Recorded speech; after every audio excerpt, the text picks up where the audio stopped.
Greetings, everyone. Thank you for joining us for Fasken's International Women's Day webinar, Accelerating Action to Accelerate Progress. My name is Letecia Rose, and I'm the Chief Equity, Diversity, and Inclusion Officer here at Fasken, and it's truly a privilege to welcome you to this important conversation. Before we begin, I'd like to take a moment to acknowledge the land on which we gather, wherever you're joining us today. First Nation, Inuit, and Métis people have been present on these lands for thousands of years, and they hold deep and an ongoing connection to this territory, and their histories and culture and contributions continue to shape the place that we now call Canada. At Fasken, we recognize that we have a role to play in the ongoing progress and of reconciliation between Indigenous and non-Indigenous communities. We've committed to this work by developing a reconciliation action plan, one that seeks to move beyond acknowledgement and move into meaningful, sustained contributions. Now, before we dive in today, a quick note on the CPD credits. Today's webinar qualifies for CPD credits in Ontario, Quebec, and BC. For those joining us in Quebec, as today is the final day to submit your credits, we'll be dropping the self-serve CPD link in the audience chat at various points throughout the session. Please use that link to obtain your certificate. For today's event, our panelists will be speaking in both English and French. On our webinar platform, there is a French caption button for those who would like to read along in French. During the French portion, the English captions will automatically appear on your screen. So let's get started. When I reflect on my journey and the journeys of so many women I've had the privilege of working with, one thing is very clear. Our presence is powerful, our voices matter, but we've also seen how systems, expectations, and unspoken barriers can make our presence feel conditional. And yet we show up, we lead, we innovate, we advocate, not just for ourselves, but for those coming after us. And that is the power of women in leadership. We don't just take a seat at the table, we redesign the table so that more people can belong. And that is why this conversation today is so important, because the future we're trying to build is one of inclusion, equity, and shared success. And it won't happen by accident. It will happen because we choose to act together. Today's panel brings together a group of bold and brilliant leaders who are driving change in the legal, healthcare, and finance sectors.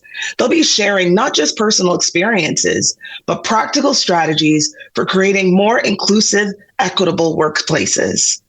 I will now turn things over to today's moderator, Eowynne Noble, Fasken's Chief People Officer, who will introduce our panel. Thank you. Thanks, Letecia. That was a wonderful introduction to this panel. And thank you all for joining us on the final day of Women's History Month. I'm really excited for this panel. I think, it's giving us a great opportunity to celebrate, but also to focus on where we still need to grow and where we still need to develop. And before we dive into the questions, I thought it'd be great to have each of our panelists let us know a little bit about who they are, their position, and what brings them here today. So Kristen, how about you? Tell us about yourself. Great, thank you. So I'm Kristen Winter. I'm the Executive Vice President of Programs, People, and Leadership at Sunnybrook Health Sciences Centre in Toronto. I've had the privilege of being in healthcare for about 15 years, but prior to that, spent the first 10 in private sector and have watched many female leaders. My background is human resources, so it's a more dominating female area. So I've watched and learned from many female leaders, and my goal is to continue to teach others to be great female leaders. I'm a mom, and I have two kids, one who is 21 and one who's 19. I am a wife, and I have a dog. And if I left him out, I would be remiss. And my son would tell me I need to make sure that I tell you also that I have a lizard who gives me great angst and anxiety, and he is an important member of our family as well. Thanks, Kristen, and thanks for sharing all those different aspects of your life and what you bring to the table as a woman leader. Marie-Josée, tell us about yourself. Yes, hello everyone. I'm Marie-Josée Neveu, a proud mom of a 20-year-old son and a 16-year-old daughter. I'm a partner in the business law group in Montreal at Fasken, and I'm also chair of the partnership board since last year. As Kristen, I have a dog, but I should have said I also have a fantastic husband. Good to be with you today. Thanks, Marie-Josée. Karen? Hi, everyone. I'm Karen Sargeant. I am the managing partner for the Ontario region of Fasken. I've been in that role. I started in that role when Marie-Josée started as chair of the board, so about just over a year ago. Prior to that, I was a labor and employment lawyer, and I did that for almost 30 years. So had the opportunity to work quite closely with Kristen at work. And, you know, Letecia mentioned something about women having seats at the table, and I have to say it's pretty cool to be sitting here with this group. I have a seat at the table with Marie-Josée every time we have a board meeting, and anything strategic we're dealing with, a seat at the table with Eowynne, and many seats at the table with Kristen over the years. So absolutely delighted to be part of this group. Like the others that have already spoken, I have two children. I have two sons, 25 and 21. And I think one of the things that's been really neat watching them grow up is just how proud they have been of their mom and their mom's accomplishments. Something I didn't expect to see, and that's been pretty neat. So thanks, Eowynne. That is very cool. Michèle, how about you? Hi, everyone. I'm so happy to be here today with these amazing women. So my name is Michèle. I'm a managing director of legal affairs at CDPQ. So my team and I cover our investments, so CDPQ's investments in real assets and equities. So we cover infrastructure, real estate, international PE, and for those who are familiar with CDPQ's dual mandate, our investment activities in Quebec. I've been at CDPQ I'm going on 8 years, and before that, I spent over 10 years in private practice. I have 3 amazing children. The oldest one is going off to high school next year, which will be the beginning of a new chapter for us. And people who know me hear me say this all the time. I talk about it way too much, but 2 of my kids are competitive swimmers. And I say that because it is a huge part of our lives as a family. It takes up a lot of time. Also part of that family is my amazing husband, who's very supportive as well, but also happens to have a career that is extremely time consuming. So all of this is the backdrop to what I hope to bring to the table today. I think the topics that we're going to be discussing they have been incredibly relevant throughout my own career, and I think they're even more relevant today. So I'm really excited to be here. Thanks, Michèle. And I'd like to start with you. You know, you talked obviously just now about all of the different facets of your life, be it the competitive swimming of your children, all of the different legal areas that you're in charge of. And so when you start thinking about gender equity, what do you think has been the most persistent challenge? I think we have come quite a ways, and I think there's a lot to celebrate in terms of accomplishments. But when you're looking at your role or in your purview, what have you seen as to be the most persistent challenge to us achieving gender equity? It's a great question. I really see the nature of the challenges as being of 2 different natures. I think the first one, which is very tangible, I think is just the practical realities that go with having a career that is very time consuming. So, you know, all the things around scheduling, availability during some crucial hours. And there, I think to your point, Eowynne, we've made a lot of progress with the pandemic, actually. And people have come to realize and accept that people can be just as productive, if not more, when they're at home, allowing for a more flexible schedule. So there's been a lot of movement there. But then you get to a point in your career where advancement is not so much about skill, competence, and your work output. It's about leadership. It's about showing engagement in your organization and your desire to invest in that organization, which becomes a little bit more difficult when you're relying on working from home, working remotely. And so you've got to find a way to fill that gap. I personally use or beneficiary of this that's a hybrid working model where I do come to the office, but the hours have shifted a little bit from the FaceTime that I knew when I started out my career.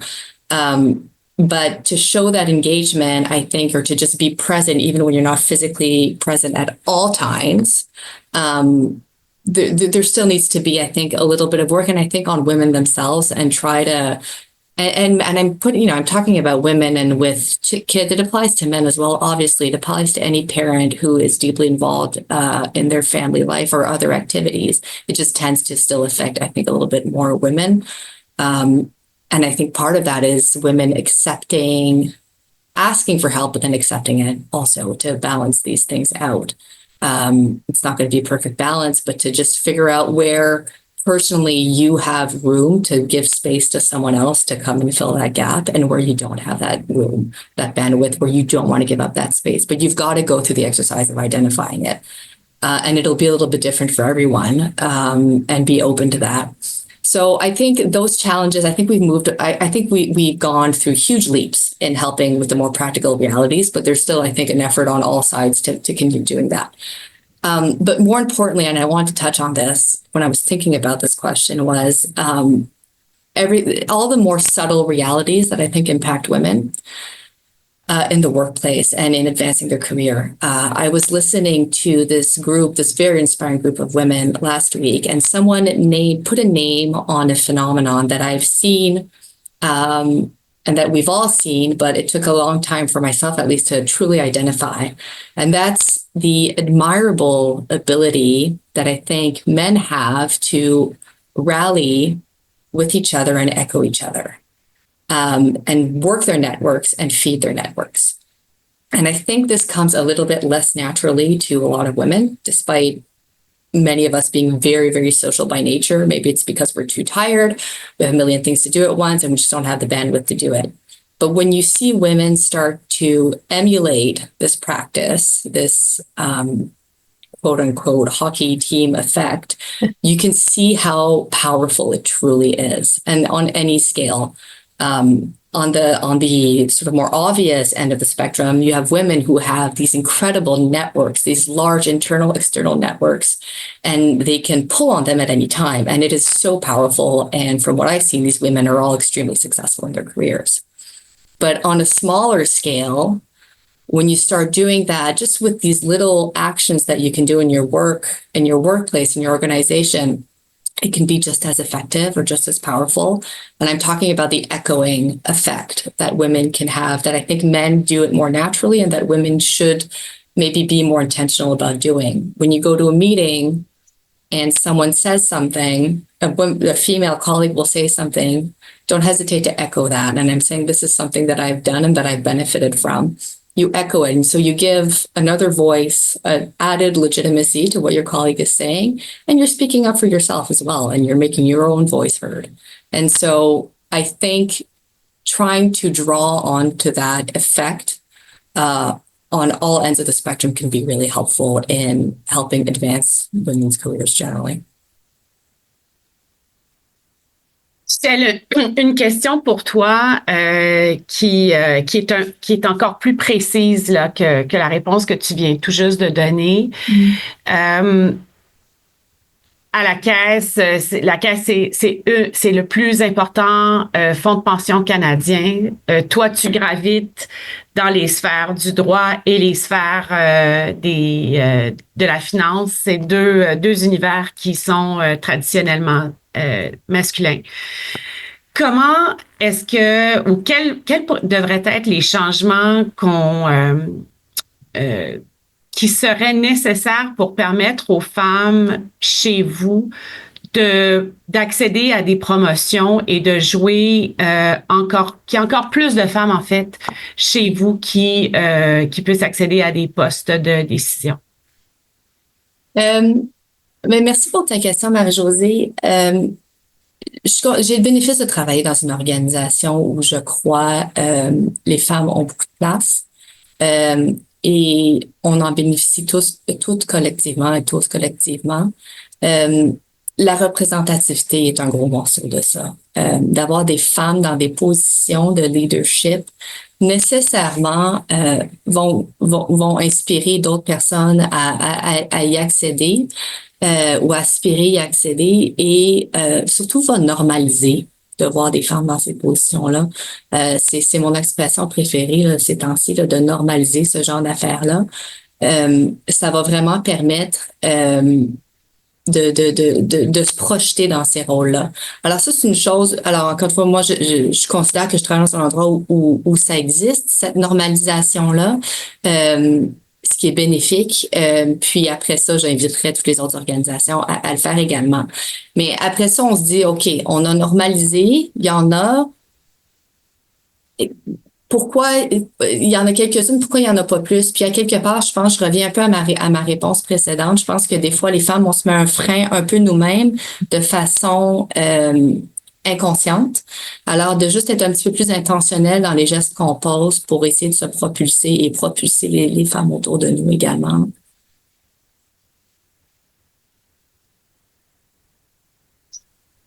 Thank you. And I think that is really powerful. And you've given the people listening to the panel today, Michèle, some really tangible things that they can do as well. Kristen, turning to you, I think many of us as women started out their careers assuming that gender equity was important. But all of us, I think, have had that moment in our careers where it's really that defining moment, right? When you realize, oh, this is why gender equity is so important. And this is why we continue to work towards gender parity. Can you tell us what was that defining moment for you? Thanks. I would say I've had a few, but ironically, one of the biggest ones happened like 3 weeks ago.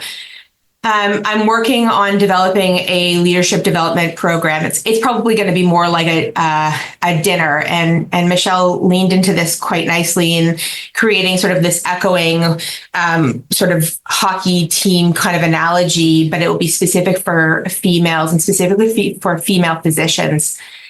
And I was speaking with somebody who is going to be potentially a speaker at this dinner, and they are a researcher in one of the universities in the province of Ontario. And they said to me something that I went, oh my goodness, like that makes sense. They said women are typically, their leadership style typically is communal, and men's leadership style is typically agentic. So leadership, communal leadership is nurturing and cooperative and empathetic, and let's get everybody together and let's group consensus and let's talk about it. And male, and I'm obviously making broad generalizations here, but and I'm being very gender specific, but male leadership styles, agentic leadership styles is assertive, decisive, controlling. And as the world has evolved and we're in 2025, men in leadership have been encouraged to try and tap into that communal leadership style, try and become more empathetic and ask how your kids are and care about the birthday party that your kid went to on the weekend, even if they don't truly really want to know the answer. But women, even today in 2025, still get told, well, you were too aggressive in that meeting. Well, you were too assertive in that meeting. Well, oh, I'm afraid of you. I had this 2 weeks ago. I sternly addressed a problem and I was told, oh, I never want to be on that side of you. And yet I would challenge that no man would probably ever be told that. And so for me, it was a really defining moment that we need diversity at the table, and not just one woman, but we need strong diversity at the table, because that the character traits of both women and men need to be accepted, and that the change in those character traits, whether it's women, strongly advocating for what they believe in, or men being a little bit more empathetic or being a little bit more emotionally intelligent. It needs to be looked upon as being natural and not looked upon as being, oh, what's that change in behavior? So, I've had a lot of really defining moments, but I think I'm a smidge disappointed that I had this defining moment in 2025, because we should be way past this. And so I appreciate you didn't ask this, but my hope is that, by the time I retire, or at least by the time my daughter retires, she's not dealing with this kind of sort of very specific gender roles or gender barriers where we're told how we should or shouldn't behave. Thank you. No, and I think that's a laudable hope. And I think we have all probably on this panel looked at the benefit of diversity for the importance of business, right? But I think you just underlined that as well. And it is the diversity of perspectives and leadership styles that gets you the best results, right? In the end, so that we can cross-share perspectives and tactics. And so we all need to continue to work towards that. Karen, in terms of your role as leader of the Ontario region, have you seen firm policies or programs like, we have sort of talked about different initiatives and how they can impact gender equity. But there's also those more intentional programs that firms put into place or organizations put into place, whether they be mentorship programs or parental leave programs. Have you seen the impact of those on gender equity within the firm? Yeah, absolutely. And just picking up on something Kristen just said about people's leadership styles being viewed differently. That's something, we just finished our partner compensation round, and, we're talking about compensation for each partner. And we hear those kinds of things when we talk about women and talk about men. And, I'm lucky that my compensation committee is pretty equally balanced between women and men. And we call each other out on it. And we are pretty clear that that's what we're doing, and it's in a respectful way, but we try and challenge those. And, I probably about 10 years ago was chair of our professional development committee, which managed the associates. And we would hear things like, the assistants don't like working with this associate because she's not friendly enough. But we would never hear that about a man. So, in all of these kinds of roles, checking that, I guess, when we hear those kinds of things. So thanks, Kristen, for that. In terms of programs, when I look back at what benefited me the most, I think really it is mentorship and sponsorship. As I mentioned, I was a labor lawyer. I did have the benefit of a lot of our clients, as Kristen mentioned, tended to be women. And that was really helpful from a lot of our clients did have to go home, at 5 or 6 o'clock. And so that made working in the evening a little bit easier. But, half of my practice was hardcore labor relations, bargaining with hardcore unions. And it was really important, and this is going back 30, 25 years ago, that I had the sponsorship and the mentorship of, at the time, my male colleagues, my male partners, because they're the ones that introduced me and gave me access to that hardcore labor work. And I would not have had the career practicing had I not had that access at a very early stage. And I can think specifically of 3 male partners that really provided that. So it was, access to the work itself. That was the work that would ultimately lead to my success. It was access to the clients. And in fact, one of those mentors, Brian Smink, he retired a few years ago, but Brian introduced me to Sunnybrook Hospital when I articled 29 years ago. And here we are with Kristen and I on this call. Kristen wasn't there at the time. But, that was a phenomenal client to have been introduced to. So the work, the clients, the leadership opportunities, and then just thinking, I moved to Fasken from another firm, Brian Smink and I did 16 years ago. Everybody knew who he was. I was less well known at the time. And one thing he did for me is we would, when we were walking the halls together or whatever, people would speak to him and show excitement about working with him. And he always said, you know what, Karen's the real gem here. You should work with her. And I cannot tell you how far that went in my getting access to the lawyers at Fasken. So really, sponsorship and mentorship, I think, are very important. It's certainly something I've tried to do for the women coming up behind me.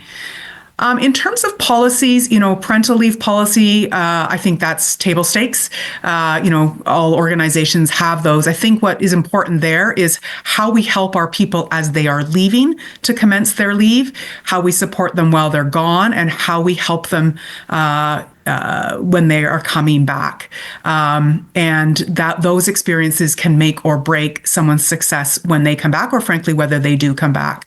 So I think it's not so much about the policy, so to speak, but the support around the leave itself.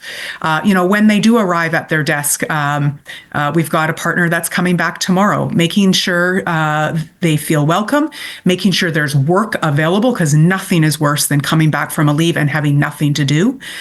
Those kinds of things. Flexible work arrangements. I think those are becoming table stakes. Not every organization has them, but I think they're far more available than they once were. Again, making sure that those kinds of arrangements are truly supported.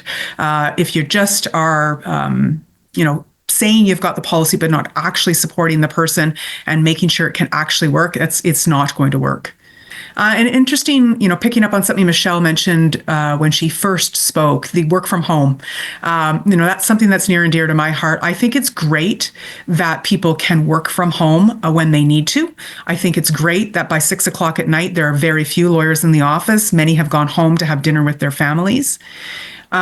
But I also am conscious, particularly of women and for women coming back from leaves, that they also need to be present. And I've had this conversation with many of the lawyers in our firm who say, this is great. We don't expect this lawyer who's just back from her maternity leave to be in the office 2 or 3 days a week. And I said, we may not expect it, but if they are not, that is the end of their career. This is the absolute most crucial time for them to be there, be seen, and be integrated and engaged. I think those policies are important, but we can't just, say it's fine to work from home. That will not advance anyone either.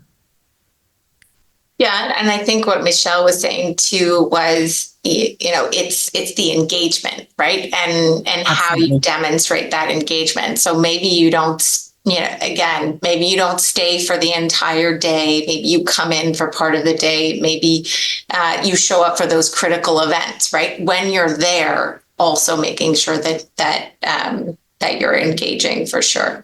Yeah.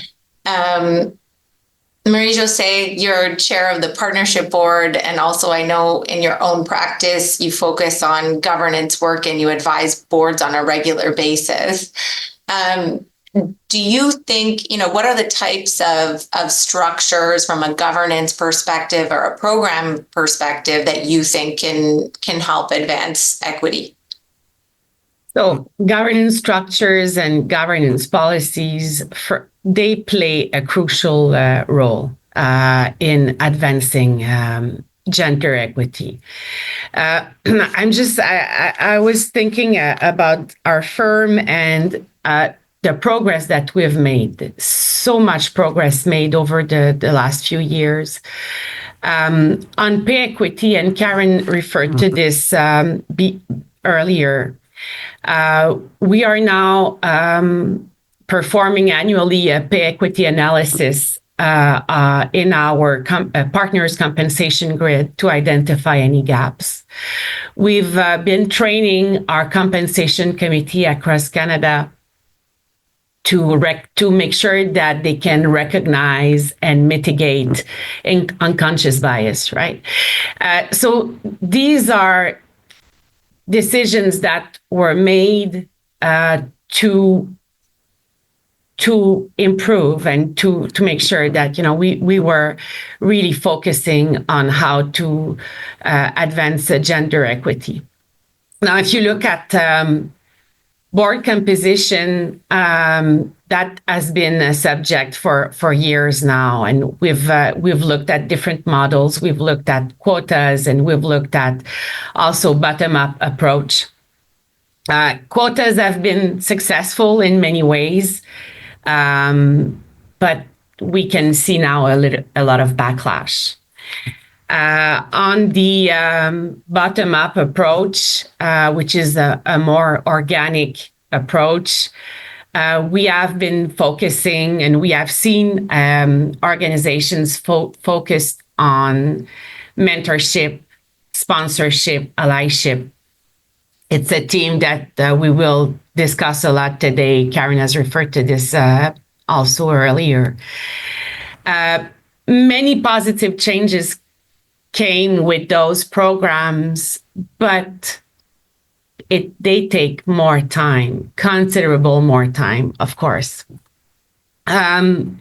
I personally, I'm a strong advocate of mentorship program and sponsorship program. I think they do have impacts, not just on individuals, but also on organizations themselves. They play they have a big impact on employees' engagement and retention.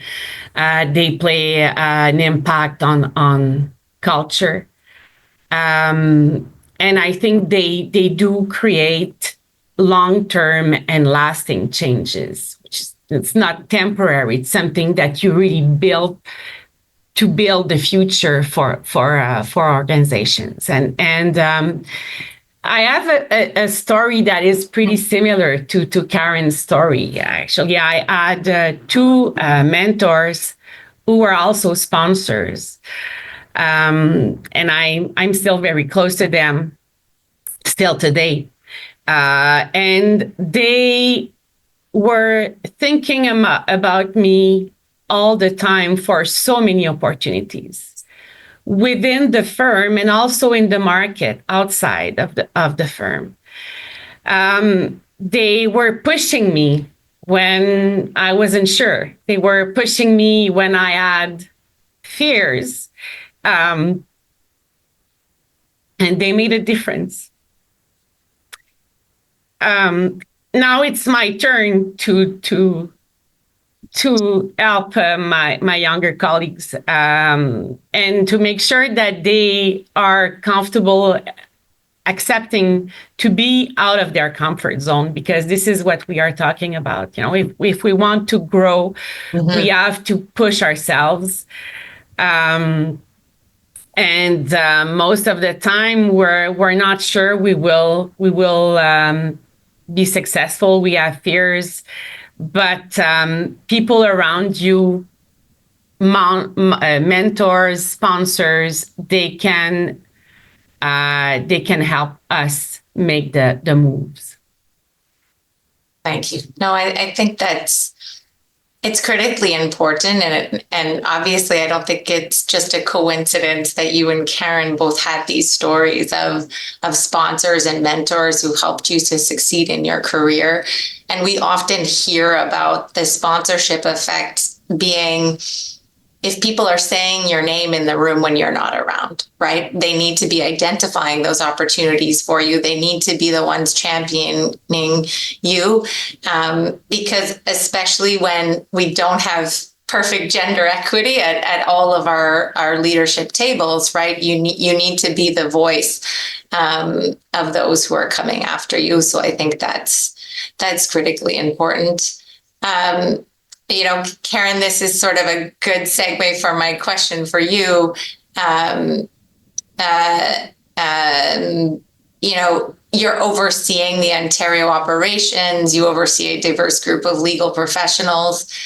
You know, what do you think it takes to foster that culture, right? Where women feel empowered to grow, to lead, to take on these positions, which, you know, as Kristen sort of identified, there's some roles that were seen as traditionally male roles, right? So how do we help to build a culture where women want those positions and feel empowered to take those positions?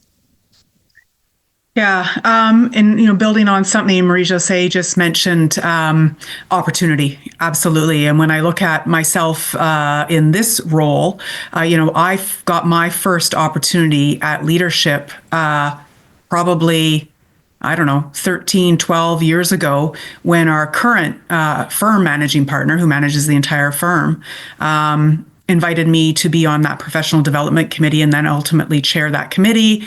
That then led to me being the chair of the labor group, and then ultimately led to me believing I could do this role. And so, picking up on what Marie-Josée said, being given that opportunity up front. And then that leads to role models. The more people that are giving those opportunities, we're creating those role models. And Marie-Josée, just, you are an incredible role model being the chair of our board. And the more women that can see that, they can, it becomes very, very real. I can do this too. So I think we do a pretty good job of that as well. The sponsorship, the mentorship, exactly what you said, Eowynne. Saying people's name, having someone say your name. And Michèle, that goes back to something you were saying as well, though that's incredibly important for that culture as well. And I think, something I've tried to do is be pretty honest with people about the environment that we work in. And I think we might have done a little bit of a disservice to folks in the last couple of years, making it look like, law was easy, and that you could kind of do it all. And it's not. And these professions aren't easy. They are hard. And so, for me, I want to be honest, and it's conversations I'm having with summer students on the first day that they arrive. And maybe the people that organize our summer students don't like me having them, but just being honest that these are hard jobs, and we are all going to have hardship in them, and we are all going to struggle, and don't struggle silently. Put your hand up, ask for help, because chances are once you get through that, what will end up being likely a blip in your career, then you will have the opportunity to thrive. And that it's okay to be vulnerable. One thing I've tried to do a lot in the last couple of years is share my own story. And MJ and Eowynne and Kristen will know this. My husband passed away 3 years ago after a year of illness. And, it was incredibly tough. But I have shared that with people in the hopes that they too will come forward when they go through tough times. And ask for help. And it's only when we ask for help and accept that help that we can, thrive at the end of the day. So, that I think also goes to the culture where people can thrive, that they can feel that they can be vulnerable. That's not going to be held against them, and that they can proceed. Yeah, no, I think that's of critical importance. And I read something the other day that was saying, we need to stop asking women in leadership roles how they do it all, but rather what support and help do you have to enable you to do what you do, right? So that it just becomes commonplace, because it's through your support networks and it's through the systems that you set up that enable you to hold all of the different roles and positions in your life. And so I think being more transparent and honest about that in many ways is freeing. Michèle, sort of on that. I just wanted to say one thing on that. People will have heard me say this. As I said, my kids are 21 and 25, and we still have our nanny. I tell people that all the time, and that's not so that people think, oh, she's lucky she still has a nanny. But to your point, I still need help. Right. I can't do it all myself. And, I'm the first person to say, I don't cook. But again, it's not so people think, oh, she can't cook. It's so people can understand you don't have to do it all. You pick and choose what works for you. Sorry to interrupt. No, that was a perfect addition. And my next question for Michèle was, knowing all of this and what you know now, what advice would you give to the future generation of women leaders? I love this question. And I've shared that with this group before. And I love it so much, I'm going to cheat and name 3 things, which actually have been picked up in different ways throughout this conversation so far. The first one is to find a sponsor. It's so important. everyone, Marie-Josée, Karen spoke about it quite a bit, and I'm sure Kristen would have her own experience on that. And I've hugely benefited from having some amazing sponsors. Find one, even better if you get two. The other one would be take your seat at the table, but in every sense of that expression. Physically take your seat at the table. You're invited to a meeting. Don't be self-effacing and go sit in the corner, that little edge where no one will see you because it's your first time attending this meeting and you're not quite sure what you're going to say and why you're there. If you're at that meeting, assume someone wanted you there and wanted to hear what you had to say. And so take that seat, express yourself, find a way to say something to make it known that you are there. And to go back on one of the tricks that we were talking about, if you don't know what to say, just pick up on what someone else said, but give them credit for it. Don't do the thing where you try to say that you came up with the idea when someone just said it. Help someone else at the same time and make your own voice heard, but take that seat. It's so important. And my third one, which will pick up, I think, a lot on what Karen just said, is to strive for excellence, not perfection.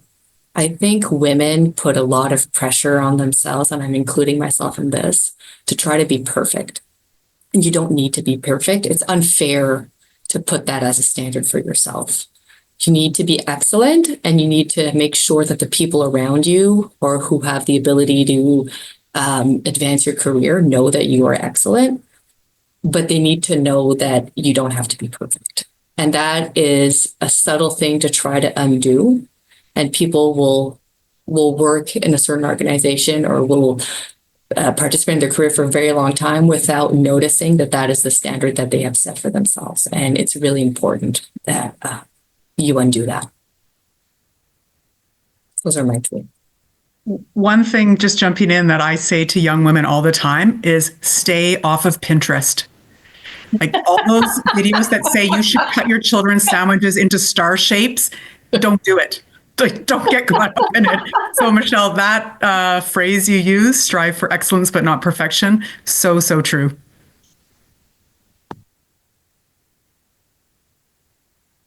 My kids' sandwiches are very boring looking.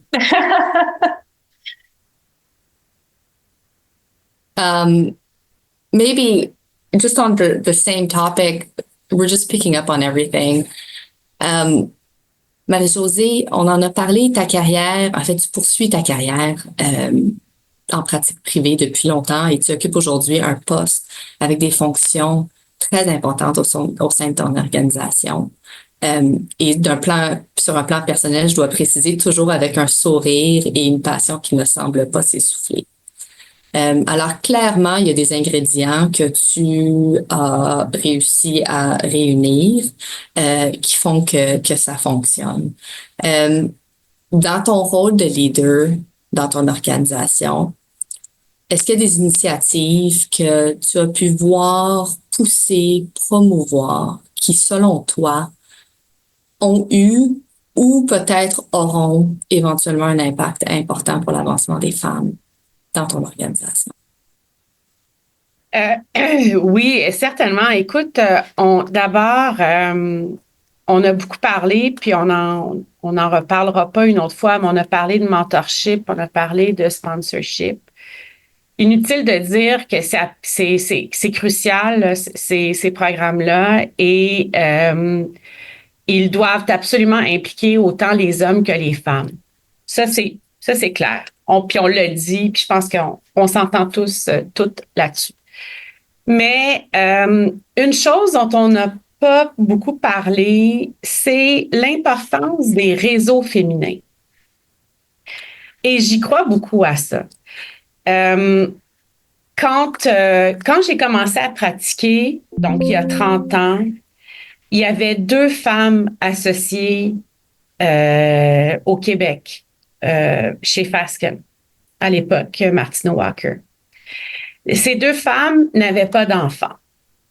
C'était notre modèle. À partir du moment où on a choisi d'avoir un modèle, de vivre une vie différente, il a fallu nous-mêmes bâtir notre modèle et le créer. Donc. ça m'a amené à faire les choses au cabinet différemment de ce qui avait été fait auparavant. Avec l'aide de mes mentors, de mes sponsors dont on a parlé, j'ai eu beaucoup d'opportunités. Comme Karen le disait, j'ai été maître de stage, j'ai été présidente du groupe responsable du groupe de droit des affaires pendant 5 ans. Et dans ma première année où j'ai été associée, j'avais décidé de créer un groupe de femmes associées qui avait le rôle de piloter les réseaux d'affaires féminins et de bâtir le brand de Fasken dans ces réseaux d'affaires féminins. Je pensais que c'était une façon pour nous, Fasken, de faire savoir qu'il y avait des femmes talentueuses chez Fasken qui pouvaient faire le travail pour eux. Et ce groupe-là de femmes, puis là, je parle de quelque chose d'il y a 20 ans, parce que c'est il y a 20 ans, ce groupe-là. Aujourd'hui, il n'existe plus ou il existe d'une façon différente. Mais ça a été un moment où on a vraiment pu connecter ensemble, échanger. C'est devenu un safe space. Tout le sens de sisterhood était exprimé au travers de ça. Et je pense que ça a fait une différence pour moi. Ça m'a permis aussi de faire beaucoup d'être très, très visible dans la communauté à l'extérieur du bureau. Et puis ensuite, c'est quelque chose que j'ai jamais cessé de faire. Je pense que ces réseaux de femmes sont encore extrêmement importants aujourd'hui. Même si nos jeunes femmes peuvent voir une importance différente, je veux les encourager à investir là-dedans, au même titre qu'elles peuvent investir dans autre chose, mais je pense qu'il faut poursuivre. On a encore besoin de ça. C'est ça mon message. Puis, juste pour revenir aussi sur les questions les conseils que tu as donnés, Michèle, sit at the table, c'est clair. Il y a un autre élément dont on ne s'est pas encore parlé aujourd'hui, mais qui est extrêmement important, c'est d'avoir un partenaire dans la vie, dans sa vie personnelle, qui est pleinement un appui. Et il y avait le livre de Sheryl Sandberg que vous avez toutes peut-être lu, Lean In, qui a vieilli, là, je ne sais pas ça fait combien d'années que ça a été écrit, 8 ans, 10 ans peut-être, mais elle avait un chapitre dans son livre qui était « Make your partner a true partner ».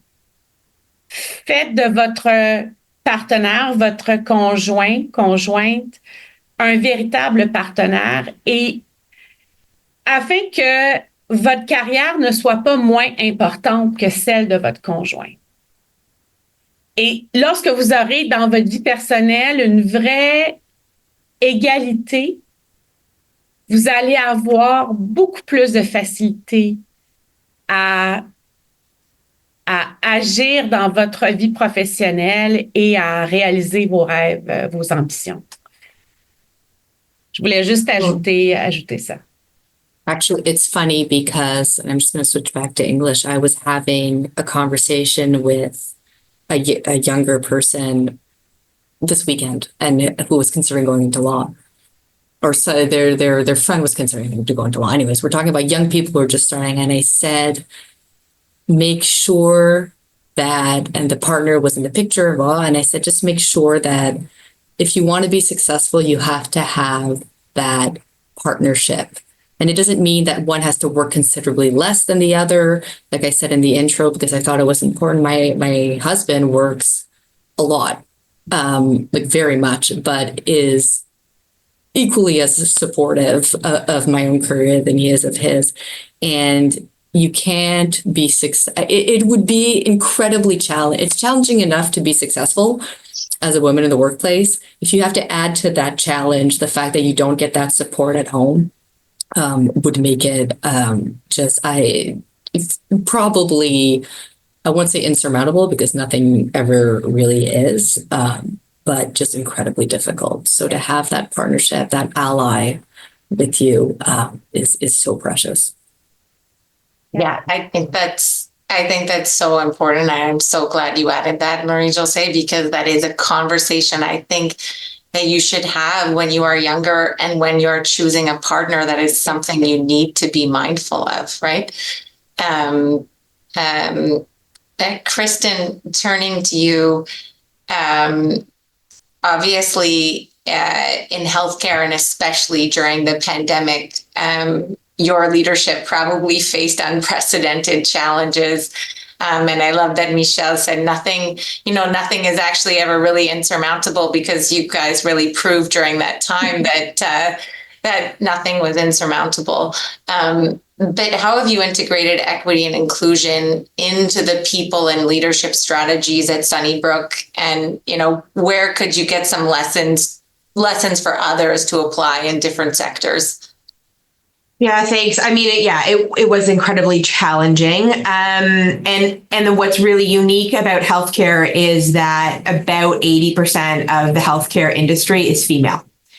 And so during the pandemic, when kids were at home learning, you needed someone to be at home. So I'm going to do my best to pull all of the various aspects of what people have said into one final answer, which is you needed a strong partner to be able to make that successful.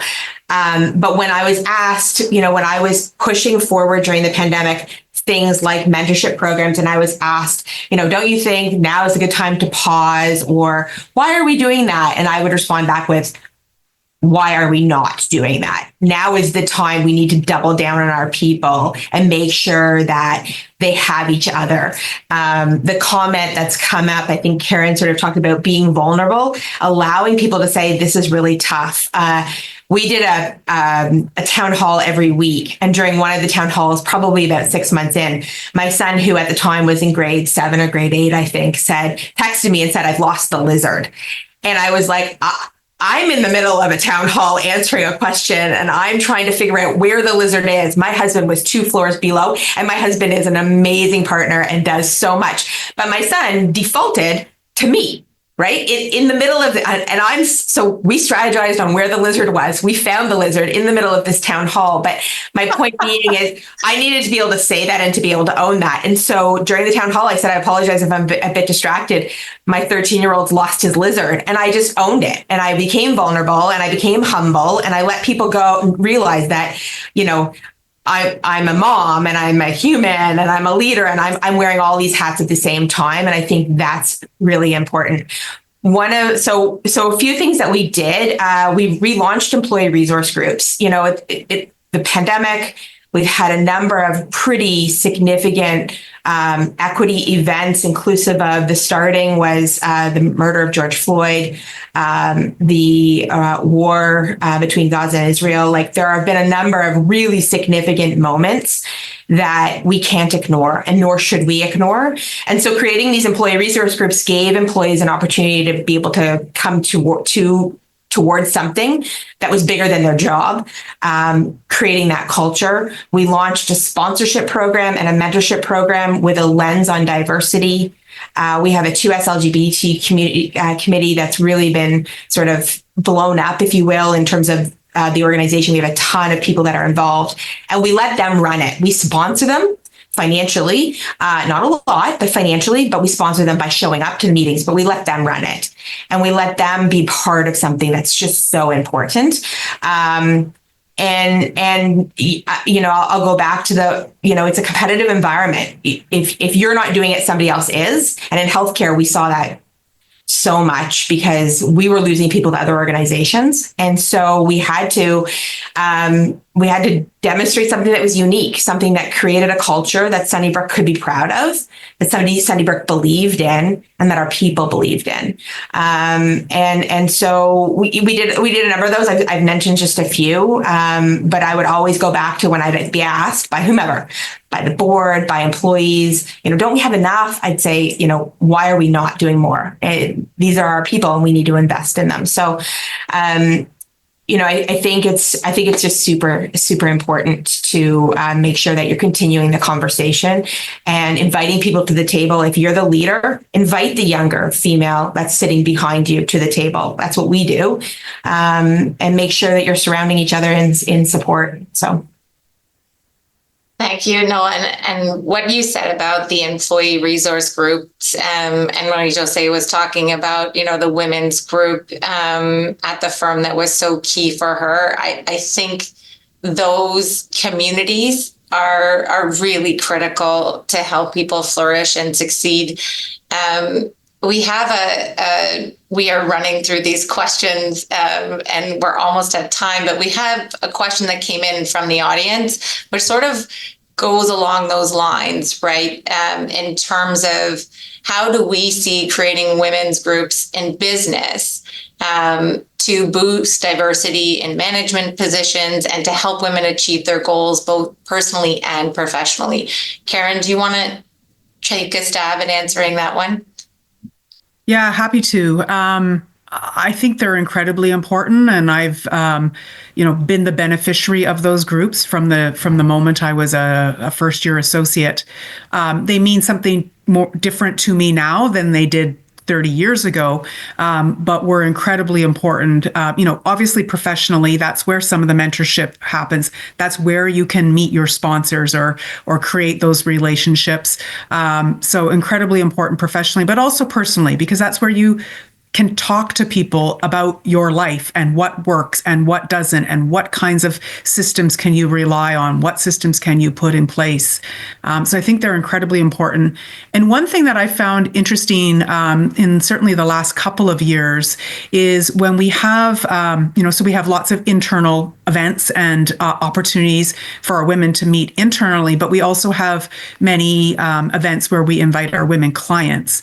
And one thing I think is really interesting there is when we put our women clients in a room together, and we're there too, they want to talk to each other. Everybody is, searching for these opportunities to connect with others and create those networks.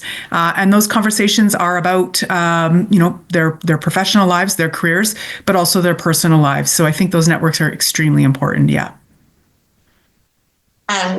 Thanks, Karen. No, I think go ahead, Marie-Josée. I was about just to add, and I fully agree with Karen. And I think we can create informal groups too, right? We can participate to formal events, formal networks that exist, but we can also put clients together, do an activity with 10 clients, three lawyers, or 3 women within your organization, and invite others, and magic will be created every time. It works, and it creates personal connections. Yeah, and this is what in our job anyway, building trust, building connections. This is what it is about. So it really works. For sure. Best Michèle, advice. Yeah, Michèle, I saw you come off your mic. Do you want to add to that as well? I'll repeat. I don't want to repeat what was said, but I fully agree, and I would go even a step further in terms of the informal contacts that you can have with other women in your organization or outside of your organization. Fairly recently, I actually came to know another woman who is a manager, and we didn't know each other, and we just decided to start chatting a bit, and we went for coffee the first time, then we went for lunch. And what came out so quickly was the benefit for both of us to be able to talk about our realities, the challenges that we have as managers in the organization. This person's in a completely different area than I am, but within CDPQ, and it's so it brings so much to both people when you're sitting and you're in an exchange where there are no barriers, no one is holding back, everyone's just being honest, and to come to realize some of the challenges we face are quite similar. And so I would encourage just women generally to reach. So yes, 100% for these networks. It can be something that will be a great experience and foster those relationships. But then to also just reach out to your neighbor, the person who's sitting, or someone you don't know as well, but who might be in a situation that is similar to yours. And open yourself up to having these exchanges with these people, because they're very, very important, and they can help you a lot. They have for myself, that's for sure. Thank you. For sure. This has been such an incredible panel, and we still have questions pouring in, and we could probably have spent 2 hours together. I want to thank you all so much for your insights and sharing your personal stories with us as well. I have taken away many different things from this panel, but the ones I wrote down that I just wanted to echo are, rallying around others, doing that echo effect, that we can all do that to support other women. I'm going to use the hockey team effect, Michèle. I'm going to coin that for you. Making sure that you take your seat at the table, and you really take your seat at the table. Ask for help, and take the help and be honest about it. And do your pay equity analyses. So those are some of the critical things that I've taken away from the panel. And there were many other stories and insights that you guys shared. But thank you so much. Thank you to the event organizers. And we're going to put some links in the chat for your CPD credits. And so you can answer a survey to tell us how you found this panel. Thank you, everyone, for your time today.